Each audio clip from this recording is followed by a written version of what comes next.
ሊያስተባብሩ ይችላሉ የሚሉት ሳይሆን ሊያስተባብሩ ይችላሉ የሚሏቸውን አጀንዳዎች የሚያነሱ ሰዎች አሉ።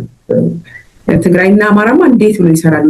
ወልቃይት እያለ ራያ እያለ ኦሮሞና አማራማ እንዴት ብሎ ኦሮሚያ ላይ ሲጨፈጨፍ የነበረውን አማራ ረሳችሁት እንዴ ብሎ ሊያለያዩ ይችላሉ፣ ወይም ነገር ሊነጋገሩባቸው ይችላሉ ተብሎ የሚነሱ ሀሳቦች ይነሳሉ። አዘሴታይም ከትግራይ ፖለቲካ ትብብር ጋር ሲያዝ ደግሞ እንግዲህ ትብብሩ እየሰፋ መጥቷል። እንኳን ኤርትራ የሱዳንም አጀንዳ ወደ ጠረጴዛ መጥቷል። እንግዲህ ጽምዶ በለው ምን በለው የሚነሳው ነገር ላይ እነዚህ ሁሉ ነገሮች ይመጣሉና ለትብብር ፕሪኮንዲሽን ማስቀመጥ ያስፈልጋል ወይስ ይቻላልስ? ወይ ፕሪኮንዲሽን እያስቀመጡ ጸረ አገዛዝ ትግል ማድረግ ይቻላል ወይስ በሂደር ስራዎች ተቀምጠው ነው መቀጠል ያለባቸው የሚለው ላይ ሀሳብ ብንሰጥበት ደስ ይለኛል።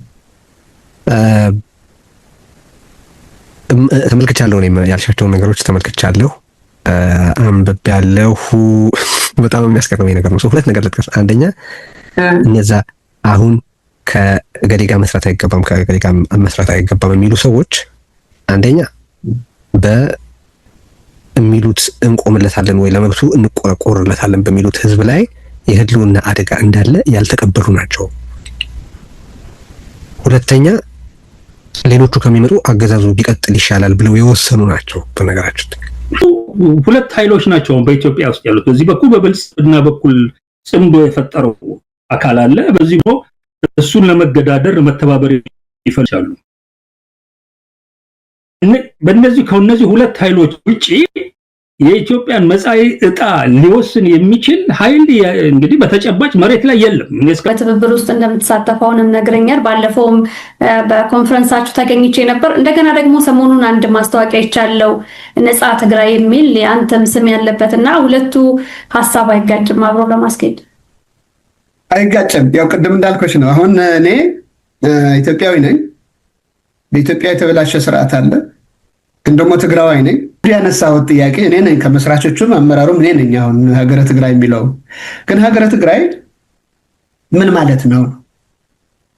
አንደኛ በፌደራል ስርዓቱ ራሱ አንቀጽ 39 አንድን ሀገር ባልተመቸው ጊዜ ኤግዚት ሊያደርግ ይችላል ነው።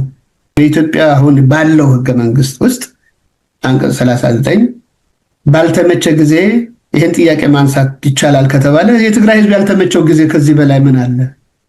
ጄኖሳይድ ፈጽመዋል፣ ምንም ጥያቄ የለውም። ጄኖሳይደር ነው።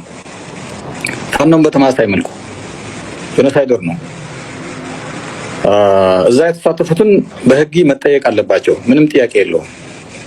ስለዚህ በህግ እንዲጠየቁ እንታገላለን።